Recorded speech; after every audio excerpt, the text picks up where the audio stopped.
Monsieur Rencho ?» Rappelé à mi-chemin de l'ascenseur par la voix du réceptionniste, Rencho se retourna impatiemment, faisant passer d'une main à l'autre son sac de voyage. L'enveloppe qui se trouvait dans la poche de son manteau était bourrée à craquer de billets de 20 et de 50. L'affaire avait été rondement menée et le salaire excellent. Même une fois déduit les 15% que raflait l'organisation en échange de ses services. Il n'avait plus envie que d'une douche bien chaude, d'un gin tonic et d'une bonne nuit de sommeil. « Qu'est-ce qu'il y a ?»« Un paquet, monsieur. Voulez-vous signer le reçu ?» Rencho signa, puis regarda pensivement le paquet rectangulaire. Son nom et l'adresse de l'hôtel avaient été rédigés sur l'étiquette d'une écriture penchée et pointue, qui ne lui était pas inconnue. Il secoua le paquet et entendit un petit cliquetis. « Dois-je vous le faire monter, monsieur Rencho ?»« Non, je le prends, merci. » Il mesurait près de 50 cm de long et n'était pas facile à coincer sous le bras. Une fois dans l'ascenseur, Rencho le posa sur le tapis, puis fit jouer sa clé dans la serrure qui, placée au-dessus de la rangée des boutons, permettait d'accéder directement à l'appartement aménagé sous le toit. La cabine décolla silencieusement et sans heurts. Il ferma les yeux. Comme toujours, tout avait commencé par un coup de téléphone de Kel Bates. « Tu es libre, Johnny ?» Il était libre 2 fois par an, mais jamais à moins de $10 000. C'était un vrai pro, digne de confiance. Mais ses clients le recherchaient avant tout pour son infaillible instinct de prédateur. John Rencho était un rapace humain que ses gènes et son environnement avaient conditionné à être inégalable en 2 circonstances. Quand il fallait tuer et quand il fallait survivre. Ensuite, il avait trouvé une enveloppe de papier bulle dans sa boîte aux lettres. Un nom, une adresse, une photographie. Seul destinataire, sa mémoire. Puis, dévalant la pente du vide-ordure, les cendres de l'enveloppe et de son contenu. Cette fois-ci, la photographie lui avait montré le visage d'un homme d'affaires au teint bistre, un certain Hans Morris, fondateur et propriétaire d'une fabrique de jouets, la Morris Toy Company. Quelqu'un voulait se débarrasser de Morris et avait pris contact avec l'organisation. Et l'organisation, en la personne de Calvin Bates, s'était adressée à John Rencho. Pan, sans fleurs, ni couronne. Les portes s'écartèrent, il ramassa son paquet et sortit. Quelques instants plus tard, il pénétrait dans la suite. À ce moment de la journée, juste après 15 heures, la vaste salle de séjour était tout éclaboussée du soleil d'avril. Il s'approcha de la petite table près de la porte pour se débarrasser du paquet et de la précieuse enveloppe. Il desserra sa cravate et se dirigea vers la terrasse. Il fit coulisser la grande baie vitrée et sortit. Il faisait si froid que la morsure du vent traversait son mince par-dessus. Rencho embrassa la ville du regard, comme un général contemple un pays conquis. On était mieux ici, sacrément mieux que dans le ruisseau. Il rentra pour aller prendre une longue douche brûlante. Lorsque 40 minutes plus tard, un verre à la main, il s'assit pour examiner enfin son paquet, l'ombre avait dévoré la moitié de la moquette, lit de vin, l'après-midi tirait à sa fin. C'était une bombe. Non, bien sûr, ça n'en était pas une, mais en pareil cas, on commence par se méfier. Car c'est en commençant par se méfier qu'en pareil cas, on continue à profiter de la vie, au lieu, comme tant d'autres, d'aller pointer là-haut, au grand bureau de chômage dans le ciel.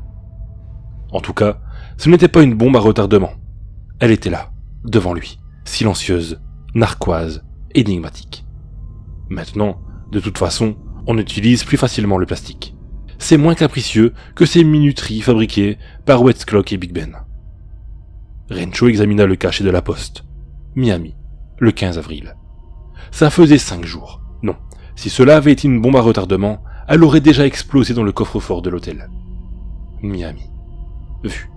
Et cette écriture penchée, pointue.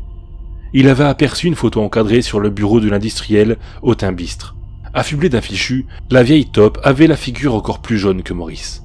En bas, coupant le coin, était inscrit cette dédicace. De la part de ton idéal féminin, ta maman. Immobile, les mains croisées, dans la plus extrême concentration, Rencho observa le paquet. Ne se demanda même pas comment l'idéal féminin de Maurice avait bien pu découvrir son adresse. Les questions, il les poserait plus tard, à Cal Bates. Pour l'instant, elles n'étaient pas d'actualité. D'un mouvement soudain et presque machinal, il tira de son portefeuille un petit calendrier de celluloïd et le glissa précautionneusement sous la ficelle qui emprisonnait le papier brun. Il souleva le morceau de scotch qui maintenait l'un des rabats de l'emballage. La pointe de papier se libéra, butant contre la ficelle. Il s'interrompit, l'œil aux aguets, puis se pencha pour flairer le paquet.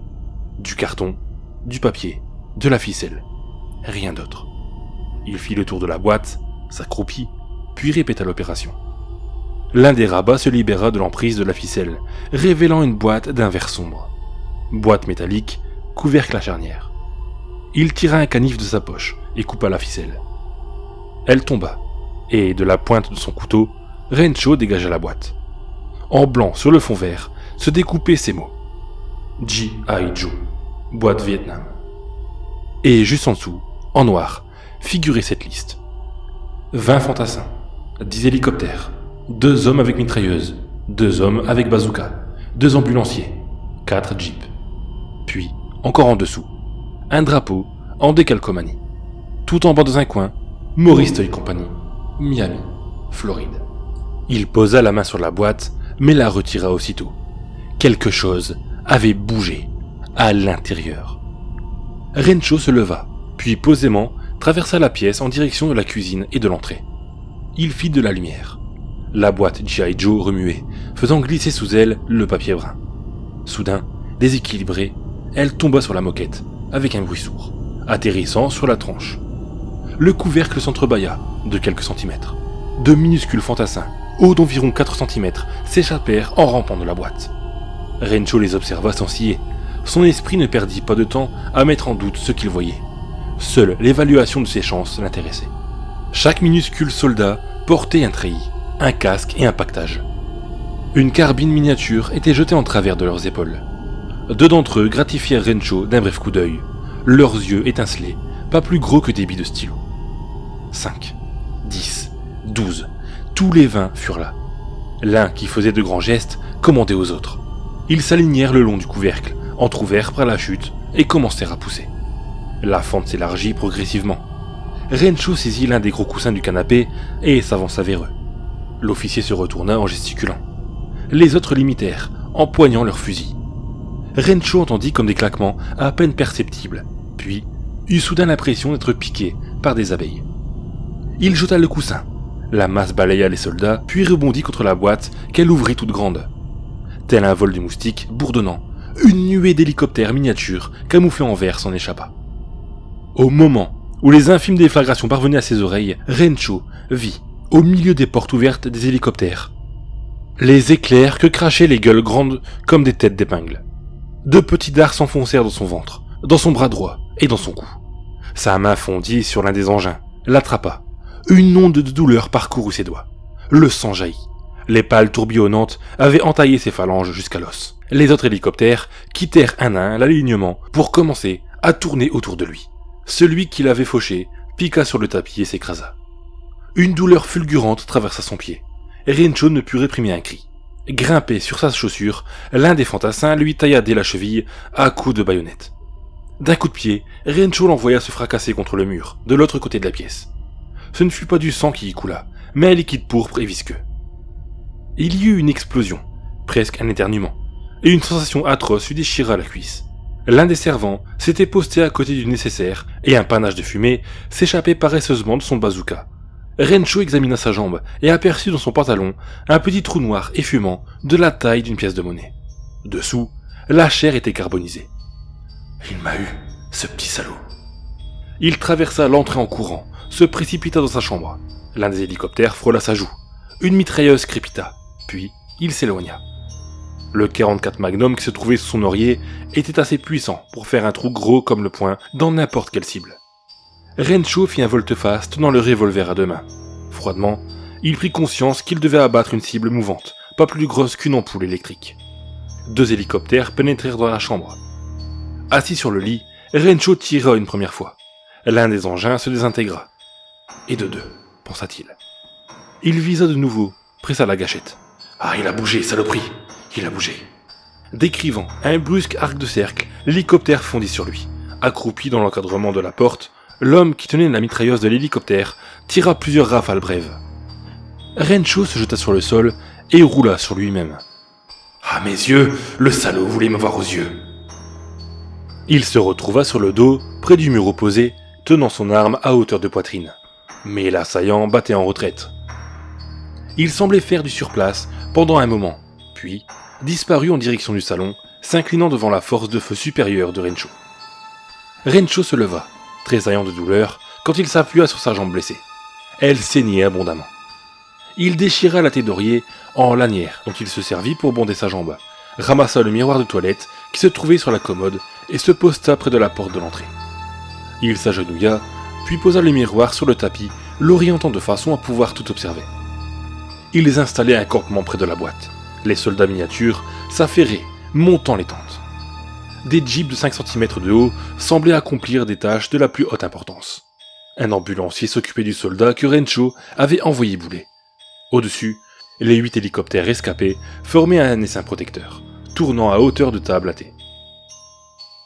Soudain, ils remarquèrent la présence du miroir et, mettant un genou à terre, 3 fantassins commencèrent à tirer. Le miroir vola en éclats. « Ah, c'est bon, j'ai compris !» Rencho revint vers la commode et s'empara de la lourde boîte en acajou que Linda lui avait offerte à Noël.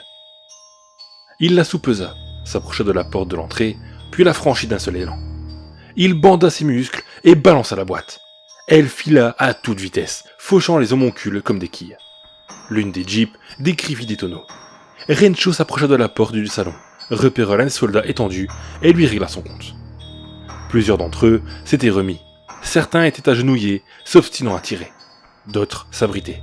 D'autres encore s'étaient réfugiés dans le nécessaire. Les piqûres d'abeilles commencèrent à cribler ses jambes. Et son torse, mais aucune ne l'atteignit plus haut que la cage thoracique. Peut-être n'était-ce pas à leur portée. Il manqua son tir suivant. Ils étaient si ridiculement petits.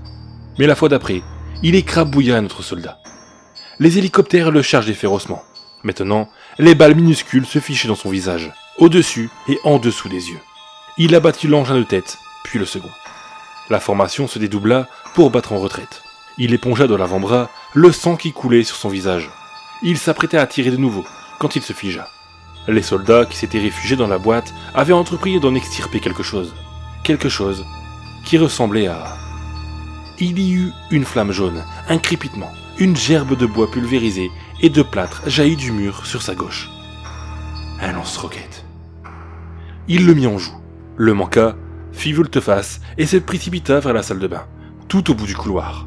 Il verrouilla la porte. Le miroir les renvoya l'image d'un Indien rendu fou par la bataille, au visage couvert de petites stries de peinture rouge dégoulinant d'alvéoles où l'on eût à peine pu loger un grain de poivre. Un lambeau de peau pendait encore à sa joue. Un profond sillon était creusé dans son cou. Je perds. Il passa une main tremblante dans sa chevelure. Ils avaient coupé l'accès à la porte d'entrée, l'accès à la cuisine et au téléphone. Et ils avaient ce satané lance-roquette. Un coup bien ajusté pouvait lui arracher la tête.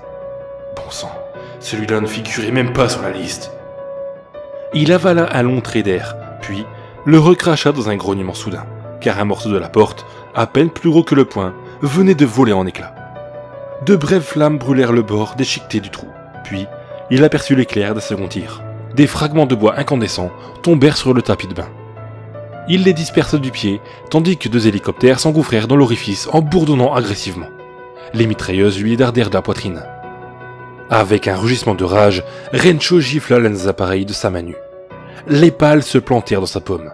Mu par une inspiration désespérée, il jeta sur l'autre hélicoptère une lourde serviette de bain. L'engin tomba vers le sol en tournoyant. Rencho le piétina. Son souffle se faisait de plus en plus rauque. Du sang coula dans son œil, chaud et piquant. Il l'essuya. Voilà, bon Dieu, ça les fera réfléchir. Et en effet, cela sembla les faire réfléchir. Ils se tinrent tranquilles pendant un quart d'heure. Rencho s'assit sur le rebord de la baignoire, de fiévreuses pensées se bousculant dans sa tête. Il fallait trouver une issue à cette impasse. Il devait y en avoir une. Il repéra la petite lucarne au-dessus de la baignoire. Il y avait un moyen. Son regard accrocha le flacon d'éther sur l'armoire à pharmacie. Il s'apprêtait à s'en saisir quand un frottement attira son attention. Il se retourna brusquement, braquant son magnum. Mais ce n'était qu'un petit bout de papier qu'on venait de glisser sous la porte. Rencho remarqua, avec une grimace sarcastique, que l'interstice était trop étroit pour que l'un d'eux puisse passer. Le morceau de papier portait 2 mots, écrits en lettres minuscules. « Rends-toi ». Rencho esquissa un rictus, confiant le flacon d'éther à sa poche de poitrine. Du même geste, il en extirpa un bout de crayon mordillé. À son tour, il griffonna 2 mots au dos du papier qu'il retourna à l'envoyeur. Des clous. Aussitôt, la salle de bain fut pilonnée par le lance-roquette, et Rencho dut reculer. Elle fusait par le trou ouvert dans la porte, puis explosait contre le carrelage bleu pâle, au-dessus du porte-serviette, transformant le mur coquet en une maquette de paysage lunaire. Rencho se protégea les yeux de la main, tandis que le plâtre s'effritait sous la brûlante volée d'obus. Perçant de petits trous brûlants dans sa chemise, les balles criblèrent son dos. Les tirs ayant cessé, Rencho se mit en mouvement. Il grimpa sur la baignoire et ouvrit le vasistas. Les étoiles glacées le contemplaient. L'ouverture était étroite, et le rebord, en dessous, ne l'était pas moins. Il se hissa jusqu'à la lucarne, et l'air froid gifla de plein fouet son visage et son cou lacéré. En équilibre sur les mains, Rencho regarda 40 étages plus bas. Vu du toit, la rue ne paraissait guère plus large qu'un petit train électrique. Avec l'apparente facilité d'un gymnaste entraîné, Rencho ramena ses jambes sur le rebord du vasistas. L'un des hélicoptères se faufilait maintenant par le trou de la porte. Il suffirait d'une seule balle et il ferait le grand saut. Rien. Il fit glisser son pied jusqu'au rebord extérieur, agrippant la corniche d'une main. Une seconde plus tard, il était debout au-dessus du vide.